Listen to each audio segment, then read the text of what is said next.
Bonjour à tous. Aujourd'hui, je vais vous montrer une technique qui tue la mort, comme le disent mes jeunes. Ah, ça, c'est une technique bien particulière, une technique d'incrustation que je vais m'empresser de vous montrer. Alors, il se trouve que sur le panneau que nous avons là, ici, il y a un énorme éclat, une partie qui était mal collée, donc le plaquage s'est décollé, donc ça fait un bel éclat. Et donc, il a fallu le recoller. Donc, on a ajusté le plaquage que l'on voit ici, il a été ajusté dans cette entaille. Et voici donc le résultat. Le temps passé pour faire cette incrustation n'a pas dépassé le quart d'heure. Peut-être que vous ne me croyez pas, mais une fois que vous allez voir cette technique, vous allez certainement la tester et vous allez voir qu'elle est tout à fait bluffante. C'est une technique que j'utilise en fabrication, bien sûr, mais parce que ça m'arrive des fois d'avoir des éclats comme ça, de ce type. Ou alors même en restauration, quand il y a des pièces à reprendre, plutôt que de faire des grandes pièces triangulaires ou trapézoïdales comme on a bien souvent l'habitude de faire, eh bien on arrive à faire des incrustations qui sont bien plus discrètes et tout à fait faciles à faire. Voilà. Alors, avant de vous parler de ça, il faut que je vous parle donc d'un ébéniste qui s'appelle Pierre Beuchet. Quand j'étais à Besançon, j'ai rencontré cet ébéniste, sculpteur, marqueteur d'horreur, qui est décédé maintenant. Mais à l'époque, donc quand j'étais à Besançon, je l'ai rencontré dans son atelier et j'ai découvert une technique tout à fait particulière, une technique de marqueterie qui est hors du commun. Cet ébéniste aimait sculpter, ébéniste sculpteur, donc il sculptait, et sur ces sculptures, il les marquetait. Donc c'est la seule fois où j'ai vu des sculptures marquetées, comme on peut le voir ici sur cette image-là, c'est entièrement sculpté et marqueté. Alors cet ébéniste, donc il a fait un autoportrait.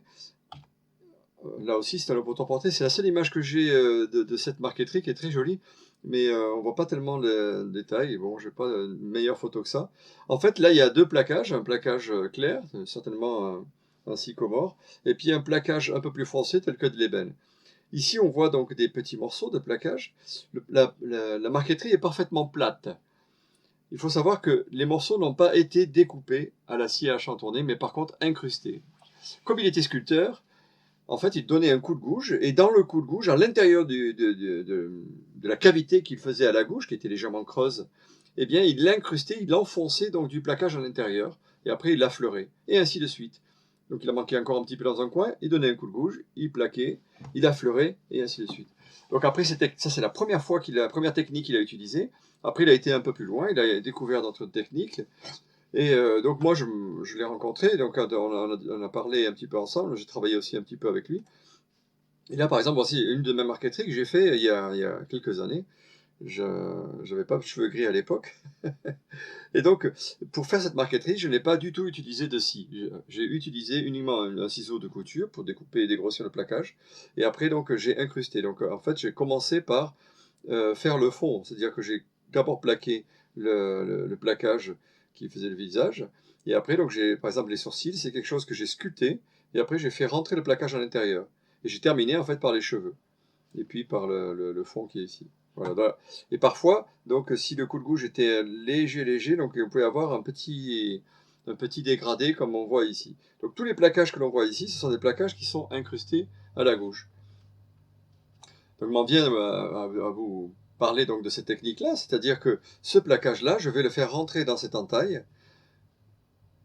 Avant de le faire, on peut donner un petit coup d'abrasif, histoire d'arrondir un petit peu les arêtes là. Mais léger, c'est pas la peine de faire. Je crois que même pour cet exercice-là, on l'a même pas fait. Voilà. Donc c'est un plaquage de 6/10, c'est du chêne fumé gris, je crois.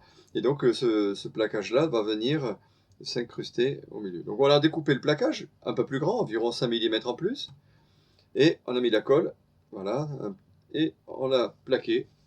On a appuyé dessus un papier de cuisson. Et par-dessus, donc de la sciure. On ne le voit pas très bien sur la photo, mais il y a environ 2 cm de sciure. C'est assez épais. Hein.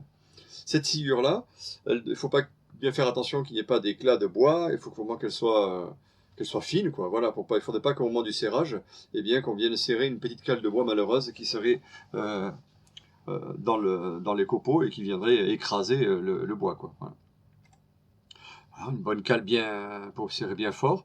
Et le secret, en fait, c'est que ce serrage-là, le premier, il ne doit pas durer plus d'un quart d'heure, 20 minutes.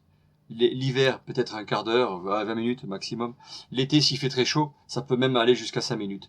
C'est un serrage qui est très léger, enfin qui est très fort, voilà, pardon, en termes de pression, mais en termes de temps, il est très rapide. Un quart d'heure, 10 minutes après, on dessert, on enlève donc le papier pêche de la sciure de prendre dessus, et donc il y a de la colle elle est presque même blanche, hein, les endroits elle commençait un petit peu à devenir transparente, et on va à la ponceuse et on ponce. Voilà, donc là on enlève la cale, au bout de entre 5 et 20 minutes, suivant s'il fait très froid à l'atelier.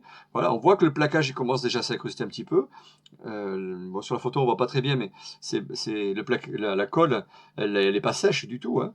Elle vient juste d'être serrée, donc elle est à peine transparente.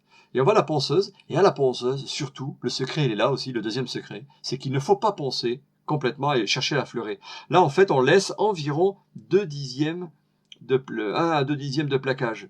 Vouloir affleurer tout de suite, c'est une erreur. Et là, son secret, il était là-dedans. C'est-à-dire qu'en fait, le serrage, il le faisait en 2 fois, monsieur Pierre Beuchet. Donc là, on va à la ponceuse, un petit coup de ponceuse vite fait, juste pour affaiblir un peu le plaquage. On remet la sciure et on resserre dessus. Et au deuxième serrage, eh bien, ça va enfoncer un peu plus la colle à l'intérieur. C'est-à-dire que la colle qui se trouve dans les angles, elle va tirer le plaquage.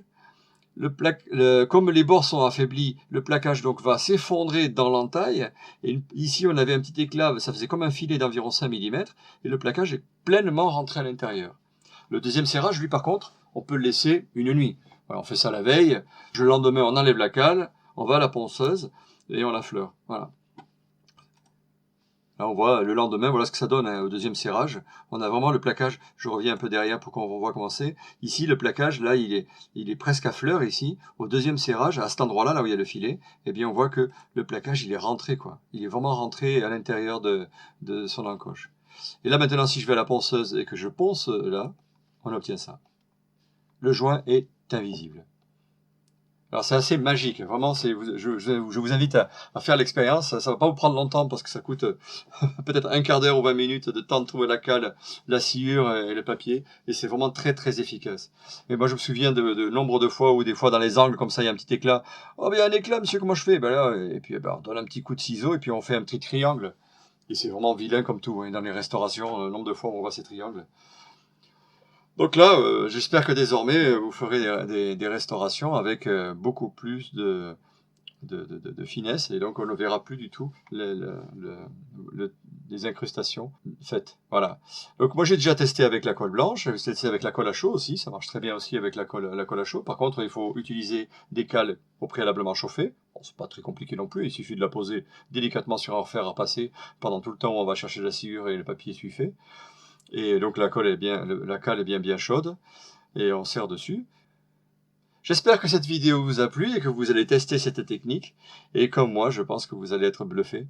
Et peut-être que pourquoi pas, ça vous donnera envie de faire une marqueterie comme j'ai eu l'envie de faire il y a quelques années.